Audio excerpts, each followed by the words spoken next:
গণভোটে ভয় নয়, সাহস নিয়ে কেন্দ্রে যান প্রধান উপদেষ্টা। প্রধান উপদেষ্টা সহ সকল উপদেষ্টার সম্পদ বিবরণী প্রকাশ। পাতানো নির্বাচন মেনে নেবে না জামায়াত। সুষ্ঠু ভোট হলে যে কোনো ফলাফলই বিএনপি মেনে নেবে।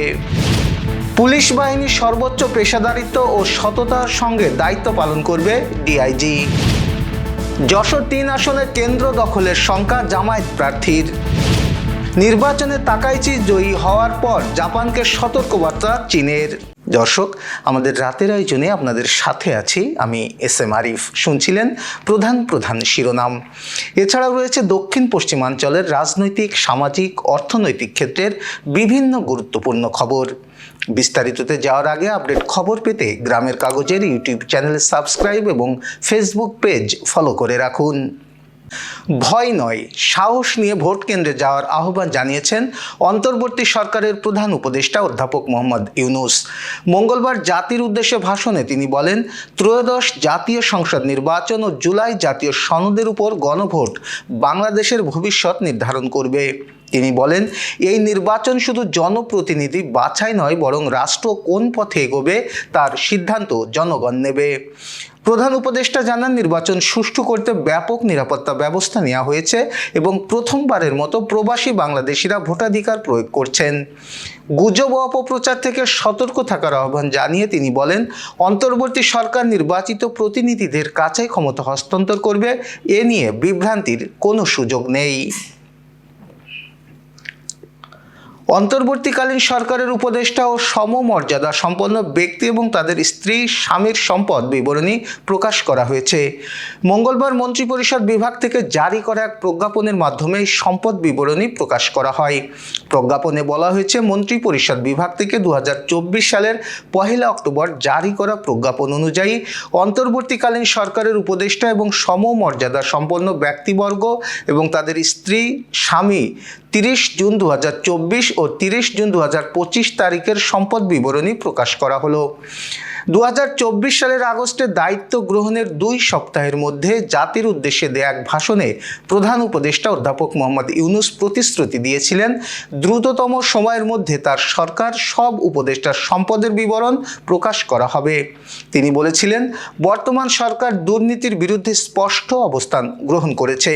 আমাদের সব উপদেষ্টা দ্রুততম সময়ের মধ্যে তাদের সম্পদের বিবরণ প্রকাশ করবেন। পর্যায়ক্রমে এটি সব সরকারি কর্মকর্তাদের ক্ষেত্রেও নিয়মিত ও বাধ্যতামূলক করা হবে। প্রশাসনের একটি অংশ পক্ষপাতমূলক আচরণ করছে বলে অভিযোগ করে জামায়াত ইসলামীর সহকারী সেক্রেটারি জেনারেল এহসানুল মাহবুব জুবায়ের বলেছেন, কোনো ধরনের পাতানো নির্বাচন হলে তা মেনে নেবে না তার দল। মঙ্গলবার সকালে জামায়াতের কেন্দ্রীয় কার্যালয়ে ইউরোপীয় ইউনিয়নের নির্বাচনী পর্যবেক্ষক দলের সঙ্গে বৈঠক শেষে গণমাধ্যম কর্মীদের তিনি এই সব কথা বলেন।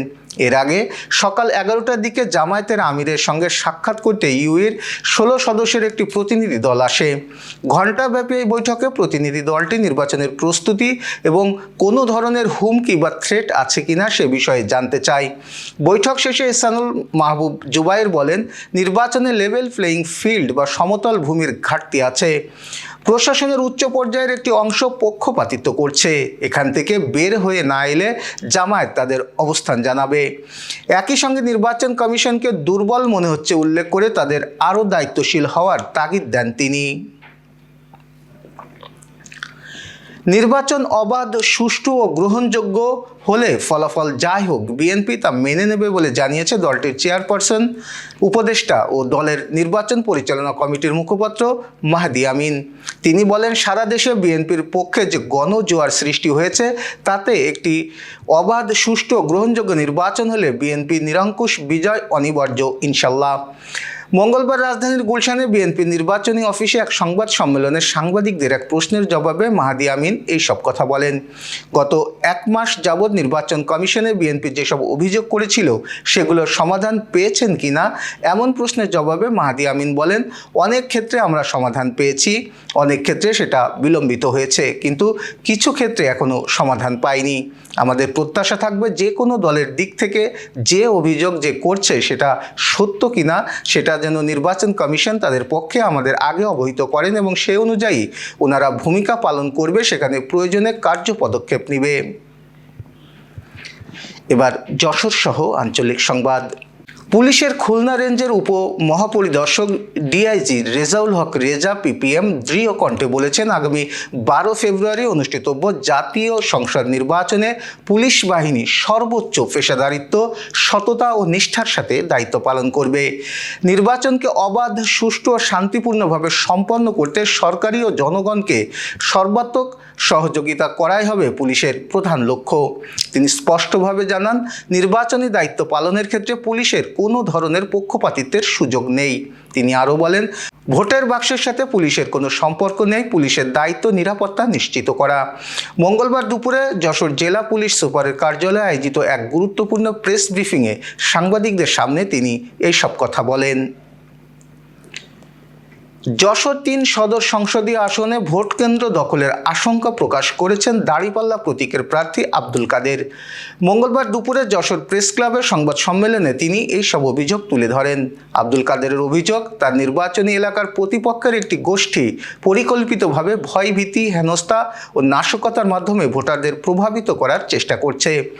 তিনি বলেন, সামগ্রিকভাবে ভোটের পরিবেশ মোটামুটি ভালো থাকলেও বিভিন্ন স্থানে জামায়াতের নারী কর্মীদের হেনস্থা করা হচ্ছে এবং নির্বাচনী প্রচারণার বাধা সৃষ্টি করা হয়েছে। কারাগারে থাকা চিহ্নিত সন্ত্রাসীদের জামিনে বের করে এনে এলাকায় আতঙ্ক সৃষ্টি করা হচ্ছে। নির্ধারিত পোলিং এজেন্টদের বাড়িতে গিয়ে হুমকি দেওয়া হচ্ছে এবং নির্দিষ্ট প্রতীক ছাড়া অন্য প্রতীকে ভোট দিতে বাধা দেওয়া হচ্ছে। নিজেরও কর্মীদের জীবনের শঙ্কা আছে দাবি করে নির্বাচন থেকে সরে দাঁড়ালেন বাগেরহাট 4 মোরেলগঞ্জ শরণখোলা আসনের বিএনপির বিদ্রোহী হিসাবে হরিণ প্রতীকের স্বতন্ত্র প্রার্থী কাজী খায়রুজ্জামান শিপন। মঙ্গলবার দুপুরে বাগেরহাট প্রেস ক্লাবে অনুষ্ঠিত এক সংবাদ সম্মেলনের মাধ্যমে প্রার্থীর পদ থেকে আনুষ্ঠানিক ঘোষণা দিয়ে নির্বাচন থেকে সরে দাঁড়িয়েছেন। এ সময় তার সাথে তার দলীয় সমর্থনকারী নেতাকর্মীরা উপস্থিত ছিলেন। এর আগে রবিবার দুপুরে মুঠোফোনে নিজেকে প্রাণনাশের হুমকি দেওয়ার অভিযোগ এনে মোরেলগঞ্জ থানায় সাধারণ ডায়েরি করেছিলেন এই সংসদ সদস্য প্রার্থী। Renaissance hospital and diagnostic centre. রেনেসাতেই মিলছে কম খরচে উন্নত সেবা, তাই নিশ্চিন্তে আমাদের সেবা নিন, সুস্থ থাকুন। Renaissance hospital and diagnostic centre, সদর হাসপাতাল মোড়, দরাটানা, যশোর। দর্শক, শেষ করব আন্তর্জাতিক সংবাদ দিয়ে। জাতীয় নির্বাচনে জাপানের অন্তর্বর্তী প্রধানমন্ত্রী সানাই তাকাইচি জয়ী হওয়ার পর টোকিওকে সতর্কবার্তা দিয়েছে চীন। বেইজিংয়ের পক্ষ থেকে বলা হয়েছে, জাপানের প্রধানমন্ত্রী যদি কোনো প্রকার বেপরোয়া পদক্ষেপ নেন তাহলে তার সমুচিত জবাব দেওয়ার জন্য চীন প্রস্তুত আছে। 2025 সালের সেপ্টেম্বরে জাপানের সাবেক প্রধানমন্ত্রী শিগেরু ইশিবার পদত্যাগের পর অন্তর্বর্তী প্রধানমন্ত্রী হন সানাই তাকাইচি। তারপর নভেম্বরে এক জনসভায় চীনের উদ্দেশ্যে হুঁশিয়ারি দিয়ে তিনি বলেন, স্বায়ত্তশাসিত তাইওয়ান ভূখণ্ডে যদি চীন কখনো হামলা চায় তাহলে সাময়িক সহায়তা নিয়ে তাইওয়ানের পাশে থাকবে জাপান। তাকাইচি এই মন্তব্য করার পর তাৎক্ষণিকভাবে প্রতিবাদ জানিয়েছিল বেইজিং, কিন্তু জাপানের সরকার এই বিষয়ে আরও অগ্রসর না হয় সেখানেই থেমে গিয়েছিল ব্যাপারটি। এই ছিল আজকের রাতের আয়োজন। এরপর সকালের খবর দেখার আমন্ত্রণ জানাচ্ছি। শীতে পরিবারের বয়স্ক ও শিশু সদস্যদের বাড়তি যত্ন নিন, সতর্ক থাকুন ডেঙ্গু প্রতিরোধে। শুভরাত্রি।